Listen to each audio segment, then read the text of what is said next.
Hey guys, it's Gigi. And Nats. And today we're gonna do a video that is like rather serious. And honestly, if you told me this like 2-3 years ago, that you were gonna like sit down and actually talk about this, like so openly and publicly, which is super hard to do, as anyone knows, like sharing something honest and vulnerable and painful. And it was her idea to be like, we should sit down and do a video. I was like, wait, what? What? You wanna do this? And it was shocking to me. This is not me starting a YouTube channel. The only reason I wanted to make a video is because honestly, We've become like a YouTube, no. I don't pay attention to comments usually ever on videos or pictures. I focus on the positive, which is like something you taught me. There's That's cute. Teaching. The one thing that does really get to me is people that like comment and say that I look like a drug addict, or like I seem like strung out, or just comments like that, or making like preconceived like judgments about me based off of like the way that I look or like the weight that I am. Cause it's like really serious to me, and like I take it seriously. Like I am super like nervous talking about it. For me, it's like you can laugh at shit that's like ridiculous and crazy, but it's when there's like a grain of truth, whether it's like an insecurity you have about yourself or something that you've overcome, that it like strikes a nerve. So usually I literally laugh, don't respond, you know, all the bullshit and like the hate and stuff, but it's like when it's actually like a little real, you're like, ooh, like that bothers me. I mean, I didn't want to even say that part in this video because I was like, why even give these people like attention, the people that say stupid shit like that, because they don't know what you've gone through. I feel like you met me at one of probably or maybe one of two of the most like low moments in my life. Recently, Nats posted on her Instagram about mental health awareness and really sharing and opening up. And I know that the response that you got was crazy. Like literally so many people, so many friends were hitting us up being like, yo, I had no idea about her past and what she's been through, what she's overcome. And the reason I feel like people need to hear this is because they need to know that they're like, A, not alone, and B, it's like there's no shame behind it. Living in LA, I know that when I moved here, it was like a whole new world. It was like, oh, okay, so everyone around me in the club is doing drugs. Everyone is drinking a lot more than in my hometown, Toronto. For me, partying's always been like fun and like lighthearted, and I now know a lot of people who have been through it and have a really ugly relationship with alcohol and with drugs. It's like funny because I feel like when I met you, I was at my second lowest point. I went to rehab when I was really, really young in my teens. Like I spent more of my teen years sober and like in the program in AA than I did out of it, because like I had gone too far in like every capacity and I needed to like go somewhere, get help, and I did that for a really long time. And then things got a little bit better, and then as I was meeting you, it was another really, really low dark point, not so much because of substance abuse but self-worth. And I was just like taking it out of my body like in terrible, terrible ways. I was like depriving myself of love and happiness and good friends and good times, and it was super dark. And then I met you, and that kind of changed everything for me because you're so authentic, you're so real, you completely accept yourself, you love yourself, and you like made me laugh again, smile again, have fun again. And that's when like my whole mentality on everything like changed. I think before that I was getting to a stage of not remembering like why it was even like important to be alive.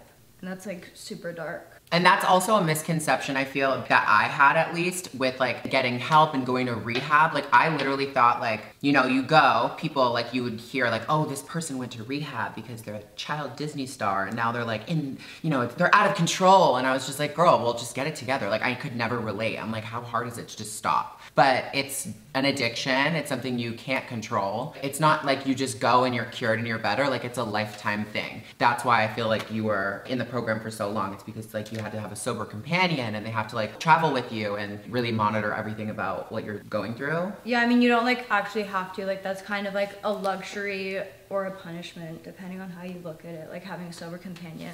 My mom like put that in place because like she didn't trust me, and like that's another thing. Like for so many years I was like so not myself, so like not the Nats that I am today. That like I didn't have good friends. I was like using substances to like get my brain right, and then I ended up with like all these like really shit consequences like as a result of that. And what really does like piss me off when I see people like making judgments on me when I'm me now. Like I get so upset by that because nobody knows like my actual truth.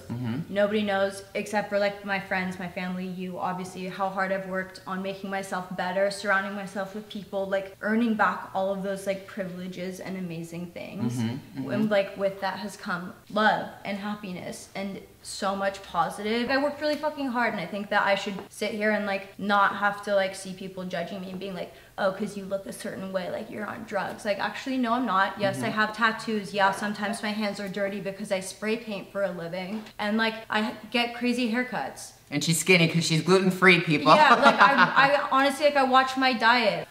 Water. I mean, oh, also, okay, oh my God, that's another thing. So when we started dating, we would like drink like Moscow mules together. And then she literally quit, like cold turkey, and like literally just drinks beer now, which is crazy to even think that we drank like liquor together before. Yeah, it's I mean, so weird. It's ridiculous because like I was legit, I think the person that got you into drinking Moscow mules. Yes, which is not my favorite drink. I'm obsessed. Solely like drank that, but like we would have a lot of fun together and I'd have like fun with my friends. But just as I noticed with everything when I was younger with substance related things, like I noticed like behavioral changes and things in me that like I didn't like, and I didn't like the way I was acting or behaving or the things that I would do as a result of it. So I was like, this has to go. Clearing the negative out and just like getting rid of the things that like make me act differently than the way I want to act and differently from what I want to do. And it's like a struggle like unlike anything else, and I feel like I've for sure changed and turned my life around. Like a lot of it has to do with you and like shit that you've taught me. I remember when I used to do videos with you, like I couldn't do it unless I like had a drink before, and I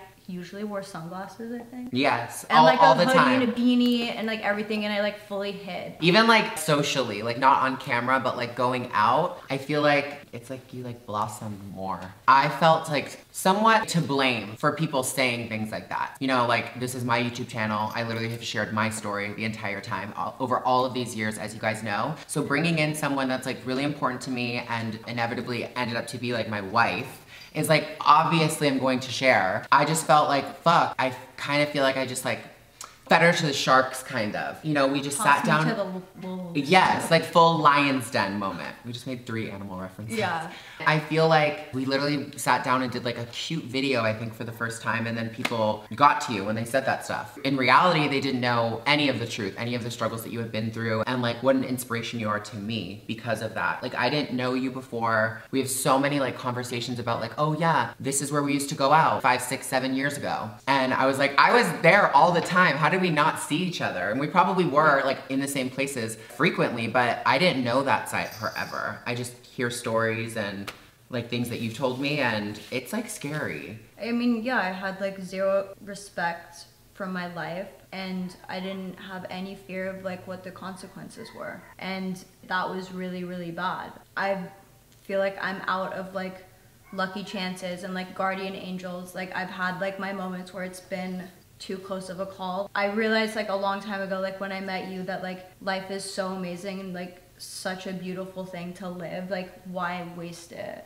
Now that I'm done talking, I don't give a shit about the comments. Write it more. I literally don't care. It's more about the fact that like I'm not ashamed. I'm like actually proud of the person I am now, what I've overcome, all the shit that I've been through. It's made me a stronger person. It's made me who I am today, your wife, which is like unreal and amazing. It's more about the power of like communication and being honest and being real and like not being ashamed or like being scared or like too prideful to like admit something or ask for help, because I feel like a lot of people are ashamed of it. Like I was ashamed of it for a really long time. My secrets kept me sick, and so like I feel completely clean and washed of this and like happy and open, and that's why I think it was like so important that I posted that picture on Instagram for Mental Health Day. I feel like this is just literally a friendly reminder that everyone is going through something. Just spread love, and also applauding Nats, because it's like, this is like hard to do. Just literally like come out and say like your truth and be vulnerable, and I'm just proud of you. Love you. I love you. And you're a major reason as to why I'm A, like this now, and B, able to do this. Love you, Lip gloss. Sit on me. Yes, a lot. So, are you gonna title this video like how I saved my wife's life. Yeah, my wife's sobriety. Only drinks beer. Only beer, guys. Only beer, guys. Let us know what you think. This is just a for the record video, and this was literally all Nats, and I'm really, really proud that she did that. And you know, if it helps one person, I think that that was both of our end goals. Yeah. And I know that it will. I know it's gonna reach someone and make them feel not alone. Yeah, but good job, babe. I love you. I love you too, Hunty.